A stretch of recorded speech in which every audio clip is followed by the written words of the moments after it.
ഇപ്പോൾ സുജയ പാർവതി ഒരിക്കൽ കൂടി ചേരുന്നുണ്ട്. സുജയ പാർവതി മേപ്പാടിയിൽ നിന്നാണ് നമുക്കൊപ്പം ചേരുന്നത്. മേപ്പാടി പഞ്ചായത്ത് ആശുപത്രികൾ പലതും നിറഞ്ഞു കവിഞ്ഞിരുന്നു. രാവിലെ 10 മണിയോടുകൂടി തന്നെ മൃതദേഹങ്ങൾ വയ്ക്കാൻ സ്ഥലമില്ലാത്ത വിധം മേപ്പാടിയിലെ ആശുപത്രി പൂർണ്ണമായിട്ടും നിറഞ്ഞു കവിഞ്ഞിരുന്നു. ഇപ്പോൾ ഇത് ബ്ലോക്ക് കുടുംബാരോഗ്യ കേന്ദ്രമാണ്. അവിടെയും മൃതദേഹങ്ങൾ നിരത്തിയിട്ടിട്ടുണ്ട്. ഉറ്റവരെ തിരിച്ചറിയാൻ വരുന്ന ബന്ധുക്കളുണ്ട്, അവരുടെ വിലാപങ്ങളുണ്ട്, അവരുടെ പരാതികളും ആകാംക്ഷയുമുണ്ട്, തങ്ങൾ എവിടെ എന്നുള്ള ചോദ്യങ്ങളുണ്ട്. ആർക്കും ഉത്തരം നൽകാനാവാതെ പരസ്പരം നോക്കി നെടുവീർപ്പിടുന്ന മനുഷ്യരെയാണ് കാണാൻ സാധിക്കുന്നത്. സുജയ പാർവതി ചേരുന്നു. സുജയ പാർവതി, അവിടുത്തെ കാഴ്ചകൾ എത്രത്തോളം വേദനിപ്പിക്കുന്നതാണ്, ഹൃദയഭേദകമാണ്?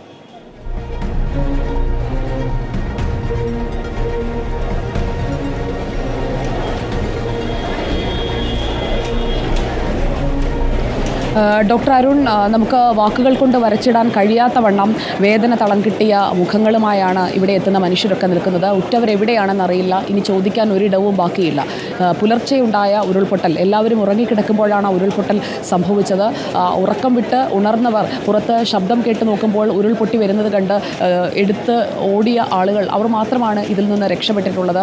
ആഘാതം ഉണ്ടായ ഇടത്ത് തന്നെ, അതിന് തൊട്ടടുത്ത് തന്നെ രണ്ടാമത്തെ ഉരുൾപൊട്ടലും ഉണ്ടായി. അതിനുശേഷം ഒലിച്ചിറങ്ങി വന്ന മലവെള്ളപ്പാച്ചിൽ, അതിൽ വീടുകളടക്കം കടപുഴക്കി കൊണ്ടുപോകുന്ന തരത്തിലുള്ള മലവെള്ളപ്പാച്ചിലാണ് വന്നത്. നേരം ആകുമ്പോഴേക്കും ഒരുപാട് ജീവനുകൾ ഈ ഭൂമി വിട്ടുപോകുന്ന സാഹചര്യമാണ് ഉണ്ടായത്. പലരുടെയും ശരീരഭാഗങ്ങളാണ് പുഴയിലൂടെയൊക്കെ ഒഴുകി വന്നത്. പലയിടങ്ങളിൽ നിന്നും തെരച്ചിൽ നടത്തുമ്പോൾ കിട്ടുന്നതും ശരീരഭാഗങ്ങളാണ്. അത് നോക്കി ഉറ്റവരെ തിരിച്ചറിയുക എന്ന് പറയുന്നത് വളരെ വിഷമം പിടിച്ച കാര്യമാണ്. ഉറ്റവരെ കിട്ടുന്നതിനായി അവരെവിടെയാണെന്നറിയാതായി കാണാതായവരുടെ പട്ടികയിൽ പ്രതീക്ഷയോടെ നോക്കി നിൽക്കുന്ന മനുഷ്യരുണ്ട്. അപ്പോഴായിരിക്കും മൃതദേഹം എത്തി എന്നുള്ളൊരു വാർത്ത അവരെ തേടി വരുന്നത്. അപ്പോൾ ആ മൃതദേഹം തങ്ങളുടെ പ്രിയപ്പെട്ടവരുടേതാണോ എന്നറിയാൻ വേണ്ടി ആ ആശുപത്രിയിലേക്ക് അല്ലെങ്കിൽ അത് സൂക്ഷിച്ചിരിക്കുന്ന ഹാളിലേക്ക് പോകുന്ന മനുഷ്യരെ നമുക്കിവിടെ കാണാൻ കഴിയും. അവിടെ എത്തിക്കഴിയുമ്പോൾ അത് തങ്ങളുടേതല്ല അല്ലെങ്കിൽ തങ്ങളുടെ കുടുംബത്തിലെ ആളല്ല എന്നുറപ്പിക്കുമ്പോൾ അപ്പോഴുണ്ടാകുന്ന ആശ്വാസം ചിലരുടെ മുഖത്തുണ്ട്. എന്നാൽ അവരെവിടെ പോയി കാണും, എവിടെയാണെന്നറിയാതെ നിൽക്കുന്നതിൻ്റെ ആശങ്ക അപ്പോൾ തന്നെ അവരുടെ മുഖത്തേക്ക് തിരിച്ചു വരുന്നത് നമുക്കിവിടെ കാണാൻ കഴിയും.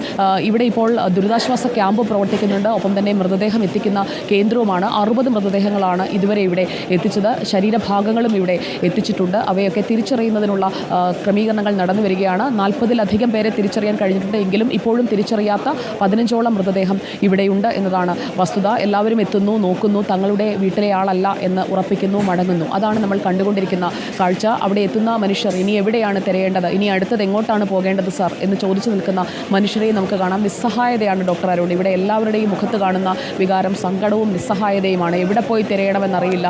ഒറ്റ നിമിഷം കൊണ്ട് എല്ലാം ഇല്ലാതായി. ഒരു ഭൂമി മുഴുവൻ, ഒരു ഭൂപ്രദേശം മുഴുവൻ തുടച്ചു മാറ്റി എടുത്തുകൊണ്ട് പോകുന്ന ഒരു ഉരുൾപൊട്ടൽ സമീപകാലത്തൊന്നും നമ്മൾ കേരളത്തിൽ കണ്ടിട്ടില്ലാത്തത്ര വലിയ ദുരന്തമാണ് ഇവിടെ ഉണ്ടായത് എന്നതിൽ ഒരു സംശയവുമില്ല. ഇപ്പോൾ രക്ഷാദൗത്യത്തിന് ഹെലികോപ്റ്ററുകളടക്കം എത്തിച്ചിട്ടുണ്ട്.